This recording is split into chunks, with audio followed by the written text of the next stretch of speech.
nom du Père et du Fils et du Saint-Esprit. Amen. Bien-aimés dans le Christ, nous sommes aujourd'hui jeudi 18 février. Et la parole de Dieu que notre Mère Église nous propose est extraite de l'évangile de Luc chapitre 9, versets 22 à 25.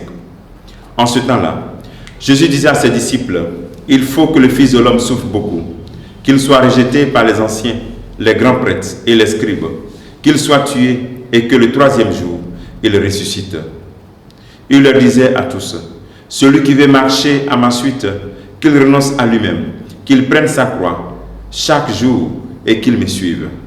Car celui qui veut sauver sa vie la perdra, mais celui qui perdra sa vie à cause de moi la sauvera.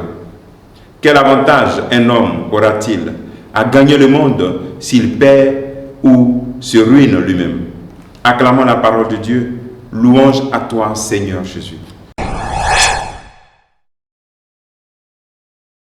Alors nous sommes donc dans ce temps de carême qui vient de commencer et nous sommes aujourd'hui jeudi, ou le jeudi de carême après le mercredi de cendre, où le Christ nous montre un peu comment marcher dans ce temps de carême. Il nous montre trois mots essentiels: renoncer, perdre pour être sauvé. Voilà, renoncer.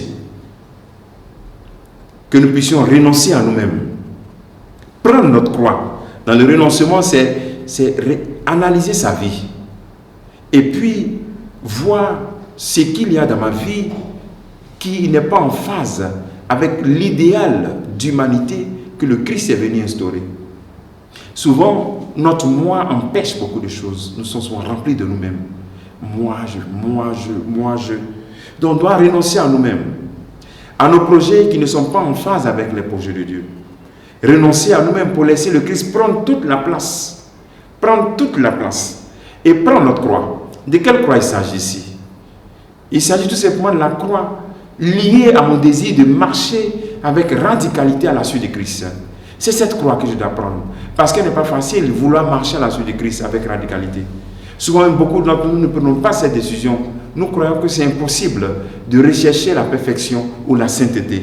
Alors, si on nous invite en ce jour, donc de prendre, de renoncer, de prendre la résolution vraiment de renoncer et de prendre notre croix.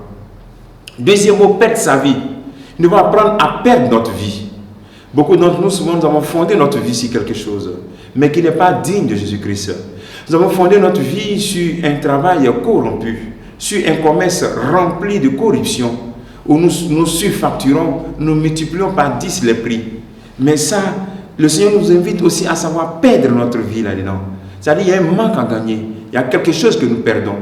D'autres, par exemple, ne peuvent pas vivre cette communion parfaite avec le Christ parce qu'ils sont dans les relations bizarres. Ils se voient perdre ces relations, perdre des personnes à cause de Jésus-Christ. Celui qui ne sait pas perdre sa vie ne peut pas suivre le Christ. Tout ce que tu as comme projet matériel envers cette personne, mais qui t'éloigne davantage du Christ, le Seigneur t'invite aujourd'hui à perdre cela pour pouvoir le gagner et pour pouvoir être sauvé.